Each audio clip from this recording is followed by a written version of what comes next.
In our society, the word step is often associated with negativity. Many people don't trust step relations, and unfortunately, some step relations justify this distrust through their actions. But as the saying goes, not all fingers are the same.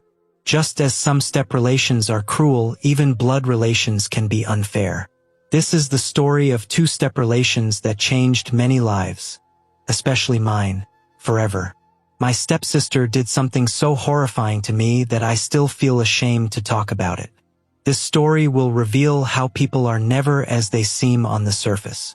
It all started one night when I woke up and found my stepsister, Asma, missing from our shared room. She was 14 years old, and her absence at that hour worried me. I searched the entire house, but she was nowhere to be found. Just as I was about to wake my father or stepmother, I saw Asma quietly coming down the stairs from the rooftop. When I confronted her, she got defensive and snapped at me, telling me to mind my own business. She claimed she went to the rooftop for fresh air and angrily pulled me back to the room before I could alert anyone.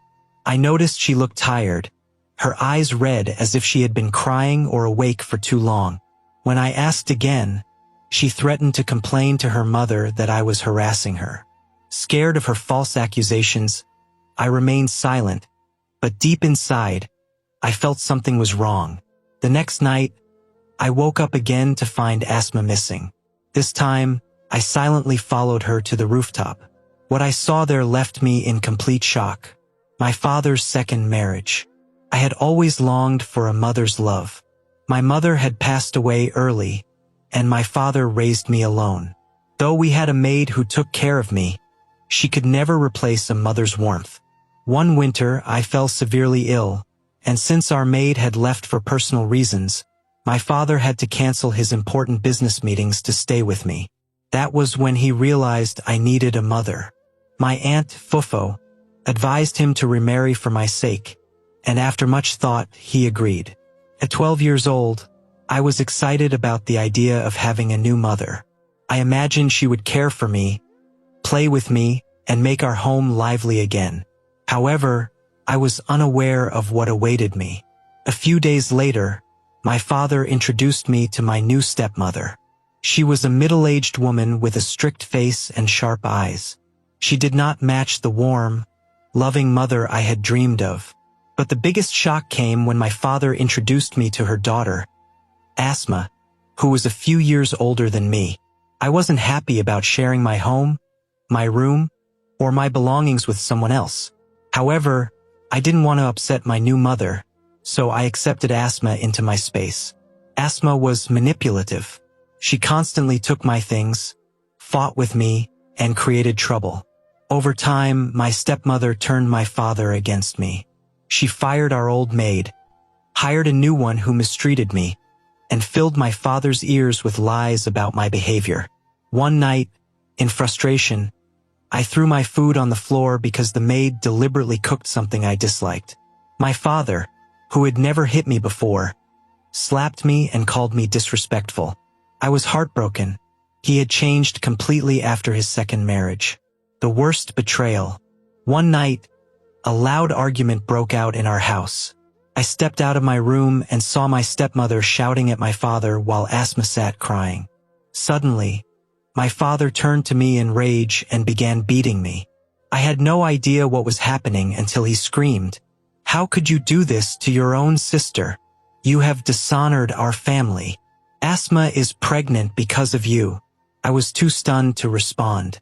I was only 12 years old. My father believed that I had committed a crime I couldn't even fully understand. My stepmother and Asma had framed me. The truth was that Asma had been sneaking out at night to meet a much older man. I had seen her on the rooftop with him, engaging in inappropriate acts. When I tried to confront her, she threatened me. I had remained silent out of fear, but now my silence had cost me everything.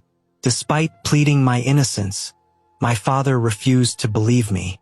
My stepmother and Asma's lies had poisoned his mind. That night, he threw me out of the house. I had no one to turn to except my aunt. Crying and broken, I reached her home and told her everything.